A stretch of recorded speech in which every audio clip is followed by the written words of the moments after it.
Weakest to strongest, DanDaDan, Power Rankings. DanDaDan is a very popular series for its cute moments and deeper writing within the characters in the series. While most fans only care for the romance or backstories of this series, this show is a Battle Shonen, which means there are a lot of battles, which means there are fights, which mean that there are power scaling and that there are characters weaker and stronger than one another. Today I will be discussing the top 10 characters in strength. This will include yokai, human powers on their own, human and yokai fusions, and of course, aliens, all combined in this list. Of course, in the future, if you want me to make a video revolving around all characters, I will do that. But for now, I will make a top 10 since most of the weaker characters are really blurred and there really isn't much of a difference between them. Before I begin, I would appreciate if you guys like and subscribe for more anime, manga, and general fictional content. I do apologize that I haven't been posting recently. I recently got sick with the flu and it's been killing me, and I did feel very ill. I'm still ill right now. And right when I thought this was going to be done already with my last upload, it got worse. So I had to redo it, take medication again, and whatever. I do apologize for me being so gone. I was just sick. Though, now that I'm feeling better, hopefully, I'll be trying to upload more often. The same schedule I had it before, every 2 days. At most, maybe 3, because thumbnails do take me a little bit, since I want them to be effective. Of course, you can tell that my Goku Black one, I was a little ill, and I didn't do my best on it. And I honestly want it to be better than it was, but for now, that's what we got. Anyways, I hope y'all enjoy. There will be 3 tiers in this video. Tier 3 are the weak characters that are, while in the top 10, aren't anywhere near the top characters at all, because it is still an early series and we haven't caught up to those levels of strength yet. Tier 2 are still below the top of the top, but they are stronger than tier 3, and so this is a perfect mesh in the middle because they don't have enough feats to be tier 1 and they're not weak enough to be tier 3. And of course, tier 1 are like the pinnacle of strength. There's only really 3 or 4 characters on there, so yeah, pinnacle of strength in this series is tier 1. DanDaDan is a series with very simple power system, but what makes it a little confusing is the gap in strength between yokai, human, and aliens. For what we know, the yokai are stronger than aliens, which is why the aliens have never invaded Earth. But if it were that easy, all aliens would be below the yokais, even though this isn't the case. Most humans in the series are much weaker than both. There are only a few that are argued differently. For example, one of the hardest characters to scale is Kinta, because it's not his abilities. He can just control it the best. I'll go over that where I rank him, because things like that aren't relative to his strength.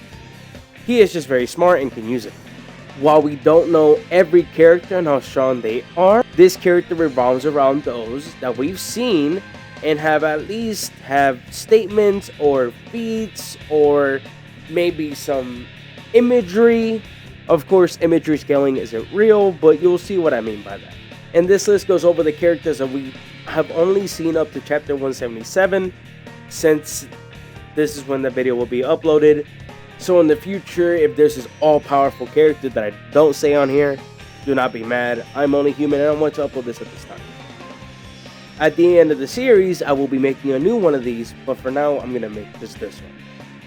Oh, and one last thing, when we get into scaling, and sometimes you read the manga and you see like one character is doing much better than what they do originally and they do worse later on, that's because they don't know their abilities, and then once they know their abilities, they lose. Recent example of that is Kalki, in which she was defeating Ken and Arya because Ken and Arya didn't know her abilities. But once they figured out her abilities, she was easily defeated. Honorable mentions go to Arya, the Kerr aliens, Zuma, and Kalki. Arya because she was able to keep up with Ken in most fights, but she doesn't have enough feats to put her any higher. Kalki because she was able to fight against Ken and Arya, but because they didn't know her abilities, that fight was harder than it actually was. Zuma because of the actual damage he did to the main cast because he couldn't control his abilities yet, but we don't know any statements to put him any higher. And the Kerr aliens, because honestly, if the main characters didn't grow so much, they would probably be on this list, since you need to be above them to be on this list. Number 10.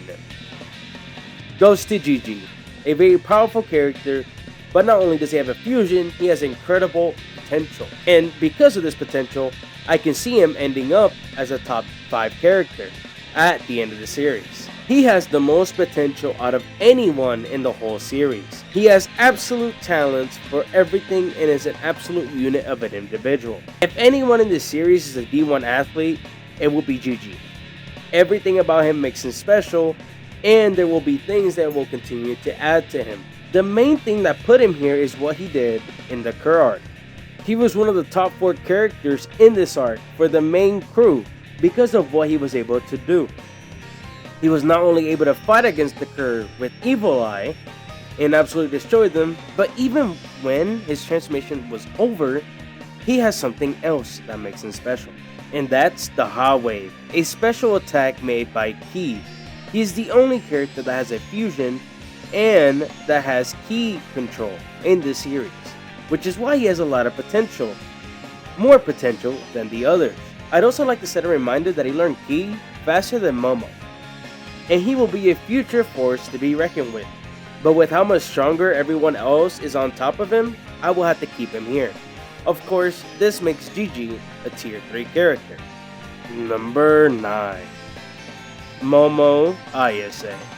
She is the main protagonist beside Ken, so of course she would have some incredible feats. She has telekinesis shown to us via invisible hands that can grab anything. Not only that, but she can shoot some key attacks as well. Of course, while she can be weaker than Gigi, the only reason I have her above is how well she did versus the Kerr.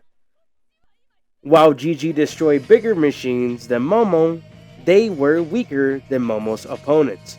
Now the main argument is that Momo didn't win her fight. The issue is the ability of her surviving this fight while Ken was defeated earlier in this arc proves she's stronger than Gigi, since Gigi and Ken fight, and of course Ken always wins. Now there is an argument where Gigi also got stronger, but it's hard to prove how much stronger he's gotten and if he's even stronger than Momo to begin with, so it doesn't really matter. That's why we'll have her stronger than Gigi. Of course, Gigi could be stronger, but because of the feats in this arc and the feats in later arcs, I will have Momo above him, but I would not be surprised if Gigi's above. These two are the most even characters out of anyone I've talked about, and they're both tier 3. Number 8, Vamola with her suit, or in simplest terms, the Kaiju suit. The dragon suit that was able to destroy cities in the first fight, but what made it even stronger was during the Kerr arc. This arc is a very significant one, and you can see as everybody in these upper echelon of strength were involved in this arc heavily. That's why there's so many feats in this arc that can show you the difference in power between all of them. Of course, this is only for tier 3 characters, because tier 3 characters are a part of the Kerr arc. Tier 2 and tier 1 characters are not. They are way beyond these levels of strength, and I'll be on that in the future. In this arc, the suit seemed to be something very dangerous at the very end, and it seems more dangerous than it actually was because everyone was tired, which is why I can't argue it to be any higher than it is right now, because the character seemed very confident in the ability to defeat it if needed. But because everybody was tired, it was way more powerful than anyone could have imagined. The issue with the suit is that there aren't any greater feats than the people above them, which is why I have them stuck right here. Of course, I wouldn't be surprised if the suit is stronger than what I have it at right now, but for right now, this is where it's at. It is stuck right here, and hopefully we see the Kaiju suit with what I'll talk about in the future, this next character, his ability at the same time in the future, because I feel like that would be very cool.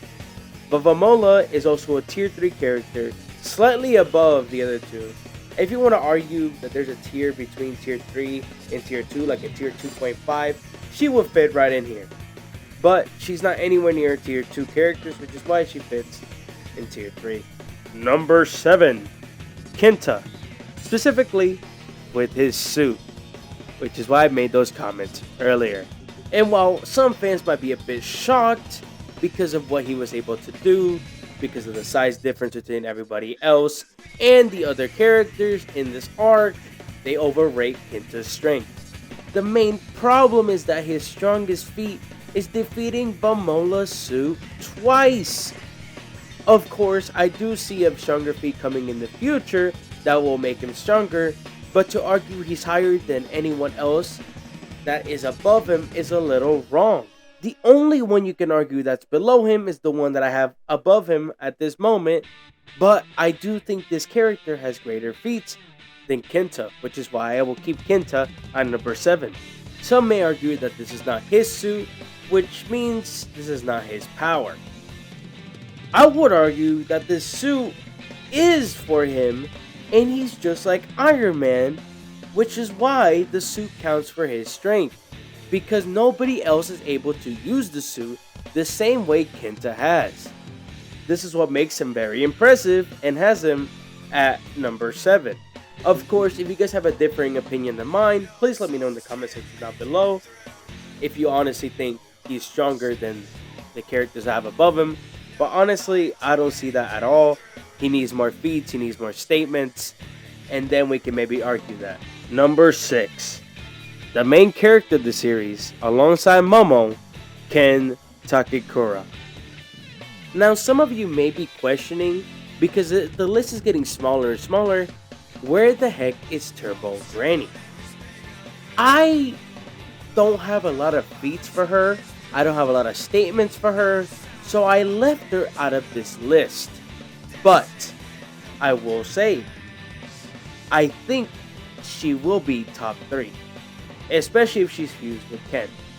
But I don't have any feats or statements that can put me with that argument, so I won't even say it at all. But I do think Turbo Granny is one of the top tiers. I just wish we knew some more information about her and how much stronger she is and how powerful she is. Unfortunately, we don't. All we know is that Ken got very strong because of her. So for now, I will keep her out of the list. I hope y'all don't hate me for that decision. Ken Takakura is a character that keeps evolving throughout the series, from defeating Evil Eye to going up and fighting against Fairy Tail Card. But the earliest of his greatest feats were, where you guess it, in the Cur arc. He had the greatest feat of the crew by defeating all the strong Cur aliens that beat Ken earlier in this arc. Of course, if you remember correctly, Momo survived these monsters, but because Ken was able to absolutely destroy them with Turbo Granny's abilities, it shows how powerful he is with these abilities. Of course, because Ken doesn't have Turbo Granny's powers anymore, he would drop out of the top 10. But I do believe he will gain these abilities in the future because his form is such an icon, which is why I'm keeping him here, even though he probably should not even be on this list because right now he has no abilities. With that being said, Momo wouldn't be on this list either because she's tiny. Either way, Ken is at 6 because how he was able to overpower the Cur. Not only this, but he fights against Fairy Tail Card, like I said earlier, and was able to keep up at least a little bit to be able to fight against it. Of course, he wasn't effective, but he had help that could help him with it, and they were able to defeat Fairy Tail Card. So the gap between Ken and the rest of the group is there, and this is where you can start the early tier 2 characters, but I think just like Kinta and Vamola, Ken is hitting at tier 3 because he doesn't have anything too crazy like Fairy Tail Card, which is up next. Number 5, Fairy Tail Card. Fairy Tail Card is an opponent in which dominated the main cast, and just like the arc prior, the main cast was going to lose unless there was help defeating it. The help in this arc for the main crew to defeat Fairy Tail Card is Count St Germain. And where I have Count St Germain ranked, it's obvious why this is so impressive. Its ability is to remove body parts or any type of human bodily function, like being able to speak, it removes the mouth or removes the eyes so they don't see. He was very powerful. The main cast was going to lose to Fairy Tail card if they weren't saved by Count St Germain. This is why I have Fairy Tail card at number 5, because he was able to dominate everyone and only lost to one of the top tiers. Fairy Tail card is a tier 2 character in comparison to everyone else. The last tier 2 character is number 4, Ludis. This might seem a bit surprising because Ludis hasn't fought anyone, hasn't done any feats, doesn't have any statements. Now this might seem like a problem, but he is a miracle worker because of his craftsmanship. Remember when I said Kinta didn't make his suit and wasn't the creator of his suit? Yeah, Ludis is the creator of the suit. Creation equals destruction in terms of strength, which is why his strength is this high up in the list. Now this one is more assuming, but I genuinely believe he's top 4 because of the suit he was able to make. At least we know it was supposed to be a house, but Kinta changed it into a suit, and the fact the suit was able to fight all these powerful opponents, and we know there's a higher level of strength to this suit that has yet to unlock to its maximum potential, shows the strength of Ludis. He is a miracle worker because Ludis is able to make things with nanoskins. The top 3 are far beyond everyone else on this list, and there's the biggest gap between them and tier 2 and tier 3. Ludis was of course part of tier 2, but the top 3 are tier 1, and it's not close yet. Number 3 goes to the weakest of the 3, and that's Granny Seiko, or Seiko Ayase. She is the grandma of the group and has always been one to completely show how smart and strong she is in the series. At first she was mysterious and knew a lot about the world. Not only this, but she became closer friends with Double Granny. I wonder if the two are relative in strength at all, even though we don't have many feats for her. But from what she's done, she's definitely in these upper echelon of strength. I just can't have her any higher than what she is now, because we know that she can defeat yokai with her strength, but we don't know how much stronger she is, and if she's even stronger than the next person I'm talking about, because she says she's weaker since she didn't beat her. Number 2, a character people who believe is actually number 1. And if you guys know the series, you will believe she's number 1. Reiko Kashima is number 2. The main feat that she has is that Granny Seiko wasn't able to defeat her and had to hit her with attacks that would limit her strength, at least limit her from attacking anyone else by putting a limit system on her. The biggest feat that we see of Reiko is her destroying the Kerr alien invasion by herself. You see, the main characters just took out the powerhouses. When they brought in more to defeat these main characters, Reiko came in and destroyed them all. Single-handedly the best feat in the series. I just don't have it at 1 because I don't see her as the final villain. And if you guys watched my videos from earlier, you know who the final villain is. Number 1, Count St Germain, the last of the tier 1 characters, who are Granny Seiko, Reiko, and Count St Germain, the final villain of the series. And he has some incredible feats since he's able to manipulate people's senses and steal their abilities. He will probably stay at number 1, and one day will try to steal Turbo Granny's power to gain more power and become even stronger than he is now. Every time he's on screen, the reader understands that he's a threat and can terrify everyone with his amazing strength. Right now, nobody knows what he's doing amongst the main cast, but he is being very suspicious. For his feats, he's able to defeat Fairy Tail card. He essentially was the one who defeated it without much difficulty. and grab its abilities. The reason Reiko isn't above him is 2 reasons. He's able to steal abilities, and he's going to be the final villain. That's why he is number 1. Of course, you guys can disagree with me, but genuinely, with how I see it, he will be number 1, and will stay as number 1 until Ken and Turbo Granny do the true fusion. So the list goes 10, Gigi, 9, Momo Ayase, 8, Vamola, 7, Kinta, 6, Ken Takakura, 5, Fairy Tail Car, 4, Ludis, 3, Granny Seiko, 2, Reiko, 1, Count St Germain. Of course, this list will change in the future, and hopefully we get more characters that are stronger, or feats for characters we love, like Turbo Granny. But for now, this is the list. That is DanDaDan's power rankings, from weakest to strongest. And while this will change in the future, this is the most correct list for now.